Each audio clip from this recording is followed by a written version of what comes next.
I'm sure most of you are familiar with the fantasy genre. It has some of the most popular and entertaining content modern media can offer, in my opinion. Whether it's television series, anime, novels, or video games, I find the ones with fictional writing to be by far the most interesting ones, which I'm sure a lot of you can relate to. Thinking about it, fantasy has been a rather common theme in the content I consume. But to every upside, there's always a downside.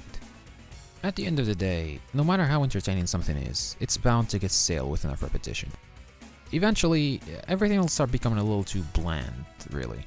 Plots become easily predictable, characters become less and less interesting, and ultimately, you just get to a point where the magic is gone. But what if I told you that within that same fantastical genre, there's a whole world out there that I'm sure a lot of you have yet to experience?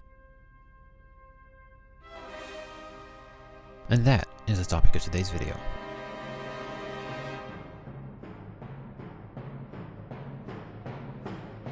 Hello, and welcome. Today, I would like to talk to you about something that's near and dear to my heart. Something I spent a good part of the last 4 to 5 years getting immersed into. And that's Chinese fantasy. Now, generally speaking, one could say Chinese fantasy is separated into 3 different categories. Wuxia, which I assume most people are familiar with from movies like Crouching Tiger, Hidden Dragon. Xuanhuan, The broader genre that mixes up the classic themes in Chinese folklore with more modern or foreign elements and settings. Think of a VR MMO SAO style fiction, but it's China. Kind of.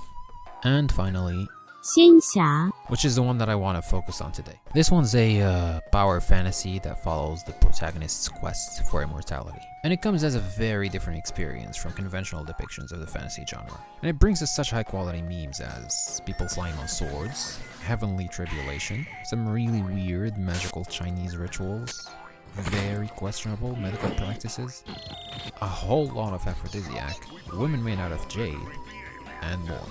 But if you ask me, the main difference between typical and Chinese fantasy lies in the plot progression and the characters themselves, making it a rather refreshing take for first-timers. Here's an example. On the left, we have our typical fantasy protagonist.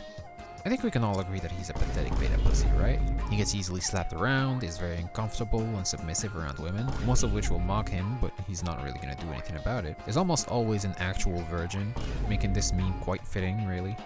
I mean, come on, he's the strongest man, or woman, we're very progressive in this channel, strongest person alive, but he'll somehow always get his ass beat up by some random little girl.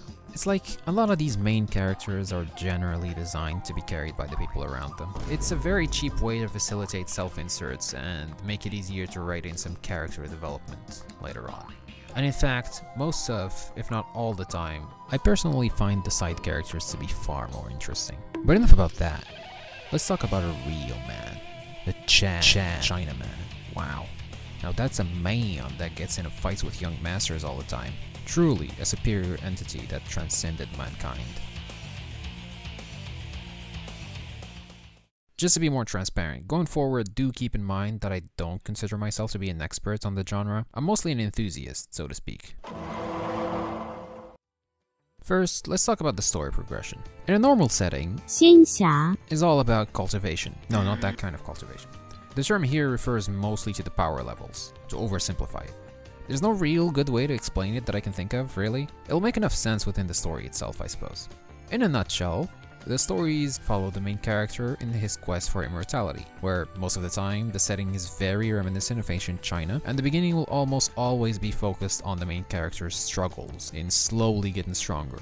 This is where the most interesting and perhaps most important part of the genre lies, in my opinion. It's where the author puts down the foundation that will set the tone for the story and its world building. It's also the part where any real plan is involved, actually. There's always something magical about those few moments of seeing the protagonist steadily climb through the ranks in a world where the only rule is kill or be killed. All the more so since each story has its unique spin on it. The variation here makes it so that even though the general outline is similar in a lot of these stories, the content itself is almost always a blast to read through. Eventually, the story will make a jump from ancient China to a cosmic setting. What's that? You thought the Jade Dragon Emperor was the strongest being in the world? Whoa, you're in for quite the surprise because in comes the Heavenly Demon Sovereign. Those are probably real names somewhere, don't question it. You might be wondering, after the story setting becomes large enough to include one to multiple universes, perhaps multiverses even, where does it go from there? Well, I have no idea. You'll find that a lot of these novels go on for several thousands of chapters. Yes, you heard that right, several thousands. They end up going on for years on end, and a lot of the complete ones you'll end up finding would usually just have an open ending that leaves you wondering if the author is actually planning a sequel or not. Which means by extent that the anime or donghua adaptations have some serious pacing issues. The latter parts of these novels are usually their weakest links, but we'll get to that in a bit. Before that, let's talk about their structure. As mentioned before, the story starts out in a relatively low stakes setting.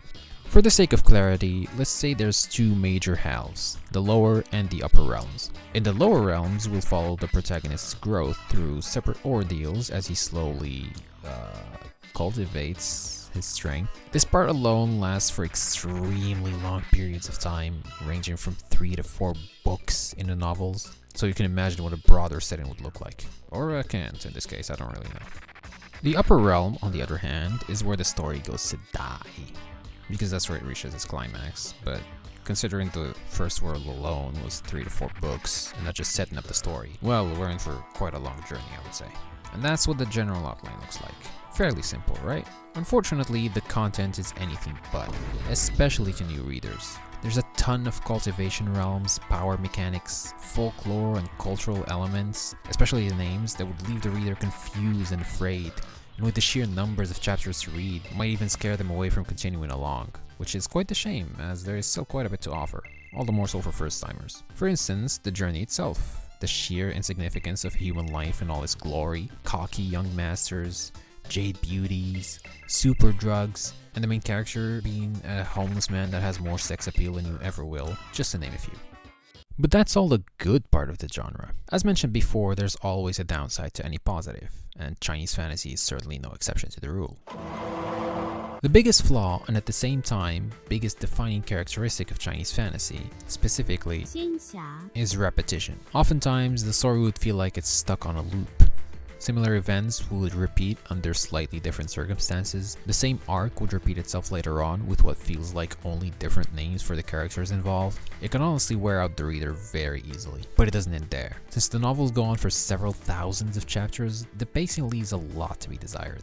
The norm is having daily chapter releases. However, since authors need time to come up with new scenarios, the time constraint makes that very difficult. And the solution to that is word count. Basically, in order to release new chapters on time, an author would have to severely inflate their chapters, resulting in a lot of filler words inside of filler chapters, inside of filler arcs, and the story grinds to a halt. This isn't as much of an issue as you're bulk reading through hundreds of chapters at a time, but once you catch up, the quality drop becomes very overwhelming. You'll often find yourself stuck in this weird limbo zone where if you stockpile chapters, not that much would happen, but you don't really feel it. But if you do catch up, it feels like nothing happened at all.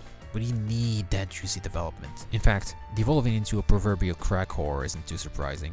It's not a very pleasant experience reaching that point.